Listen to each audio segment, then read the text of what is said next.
આપ જોઈ શકો છો કે કપાસની જે સાંઠી છે એનો થિયરિકલ જમીનની અંદર કઈ રીતે નાખવામાં આવે છે અને ટ્રેક્ટર ચાલુ છે અને આ શોર્ટને આપણે સાયન્ટિફિક પણ સમજવાનો છે ને થિયરી એટલે પ્રેક્ટિકલ અને થિયરી બંને રીતે સમજવાનો છે.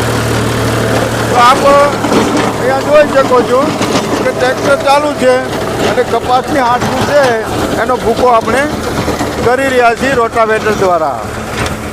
તો હવે આ આપણે શા માટે કરવું જોઈએ એની વાત આજે કરવાની છે કે આની અંદરથી આપણે કપાસ લઈ લીધો છે.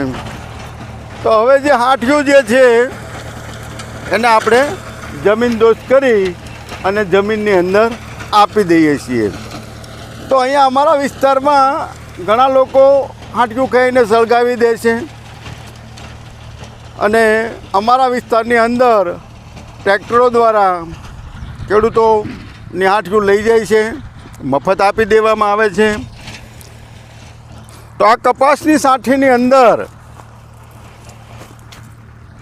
નાઇટ્રોજન, ફોસ્ફરસ, પોટાશ અને આપણા કૃષિની અંદર જે 17 ઘટકો જે છે એ આની અંદર હોય છે.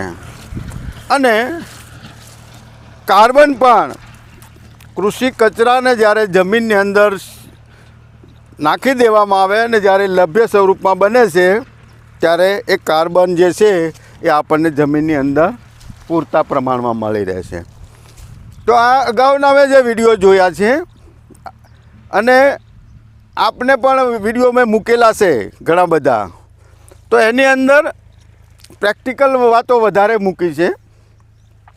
ખેડૂતો જો સાયન્સની ભાષા ન સમજાય તો કમસે કમ અનુકરણ કરવાથી પણ ફાયદો થયો.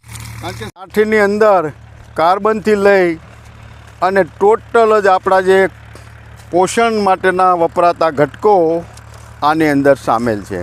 તો જેથી કરીને બજારમાંથી આપણે ઓર્ગેનિક કાર્બન અથવા કાર્બન જે ખરીદવો પડે છે એ પણ નહીં ખરીદવો પડે અને ખરીદવો પડશે તો ઓછો ખરીદવો પડશે.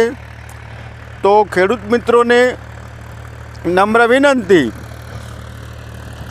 કે કૃષિ કચરાને શક્ય એટલો જમીનની અંદર આપી દો. પણ કપાસના ખેડૂતો માટે ખાસ કે સાંઠીઓ જે છે એ આપણે જમીનની અંદર જ કટરમાં રોટાવેટર મારીને કે થ્રેડર દ્વારા આપણે જમીન દોસ્ત કરવી જોઈએ.